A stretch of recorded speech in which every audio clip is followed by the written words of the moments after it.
बादशाह था, उसने बड़े दरबार में ये ऐलान कर दिया कि आप में से पागल कौन है।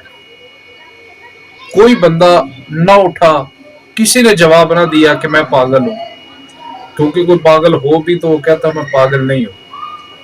एक बुजुर्ग वो खड़े हुए कहने लगे बादशाह मैं पागल।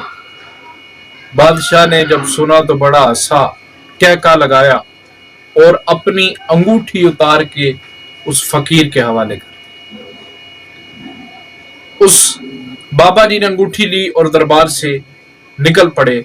लोगों ने जब देखा बातें करना शुरू कर दी, देखो अच्छा भला आदमी है, इनाम की लालच में जो है वो इसने झूठ बोल दिया, खुद को पागल कह दिया। लेकिन उन्होंने किसी की बात की परवाह ना की और वो दरबार से निकल गए। कुछ अरसा के बाद बादशाह के उसके हकीमों तबीबों ने कहा कि अब ये बादशाह नहीं बचने वाला, इसके बस ये चंद दिनों का मेहमान है। उन्होंने उस बादशाह को महल के एक कमरे में, खास कमरे में, बड़ी सिक्योरिटी के अंदर, बड़े सिपाहियों के पहरे के अंदर उस बादशाह को उस कमरे के अंदर रख दिया और वो बादशाह उस बिस्तर पे पड़ा अपनी मौत का इंतजार कर रहा है।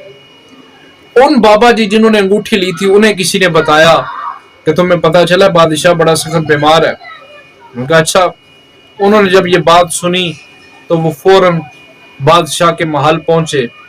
सिपाहियों ने रोक लिया, कहने लगे किधर जाना है। उसने कहा मैंने बादशाह से मिलना है, मेरे पास बादशाह की एक अमानत है। उन्होंने कहा क्या अमानत है। उसने अंगूठी दिखाई। एक पुराना सिपाही उसने पहचान लिया। उस बाबा जी को बादशाह के कमरे तक पहुंचा दिया। बाबा जी ने कहा बादशाह सलामत, जरा उठिए, पहचानिए, जरा आंखें खोले थोड़ी सी। बादशाह ने अपनी आंखें खोली तो बाबा जी पूछने लगे बादशाह सलामत, मुझे पहचाना है। उसने कहा नहीं, मैंने नहीं पहचाना। उसने कहा कि उसने उस अंगूठी को दिखाया, फिर वो वाकया दोहराया। बादशाह को बात याद आ गई तो उसने कहा बादशाह सलामत, मुझे एक बात बताएं कि जब आप शिकार पर जाया करते थे तो क्या तैयारी करते थे। तो बादशाह कहने लगा मैं 1 महीना पहले जंगल में अपने सिपाहियों को भेज देता था, वो वहां जाकर सारे इंतजामात वगैरह देखते थे कि वहां कोई खतरा तो नहीं। उसने कहा फिर, कहने लगा फिर मैं 1 हफ्ता पहले जो है वहां पर और सिपाहियों को भेजता, सामान के साथ, मेरा सामान, खैमे वगैरह, खाने पीने का सामान सब वहां पहुंच जाता। तो उसने कहा कि बादशाह आप वहां पे रुकते कितने। कहने लगा मैं ज्यादा से ज्यादा 4 दिन 5 दिन रुकता था, इससे ज्यादा मैं कभी नहीं रुका। तो उसने कहा बादशाह जहां तुमने 4 से 5 दिन रहना होता था तो पूरा महीना इतनी ज्यादा तैयारी करवाते थे। जहां तुमने हजारों साल रहना है, ना जाने कितनी देर तक रहना है उस कब्र में, वहां जाने की कितनी तैयारी की है।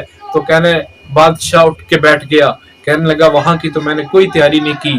उसकी आंखों में आंसू आ गए। उसने कहा बादशाह सलामत, फिर मुझे बताइए कि पागल मैं हूं या पागल आप हैं। तो कहने लगा पागल तो मैं ही हूं। तो उसने अपनी वो अंगूठी उतार के उस बादशाह को थमाई, कहा बादशाह सलामत, ये इस अंगूठी का हकदार मैं नहीं, फिर आप हैं। तो हज़रात सोचिए कि हम दुनिया में रहते हुए चंद सालों की जिंदगी के लिए हम पता नहीं क्या क्या करते हैं, क्या क्या एहतमाम करते हैं। बड़े बड़े घर बनाते हैं, बड़े बड़े कारोबार बनाते हैं, बड़े घर बनाते हैं, बड़ी बड़ी कोठियां, मोहल्लात, फैक्ट्रियां, जायदाद बनाते हैं। लेकिन जहां हमने ये चंद सालों की जिंदगी के लिए हम इतना कुछ करते हैं, तो जहां हमने ना खत्म होने वाली पता नहीं कितने 100 साल वहां पे रहना है, उसके लिए हमारी क्या तैयारी है। इसलिए वक्त है कि आज दुनिया में रहते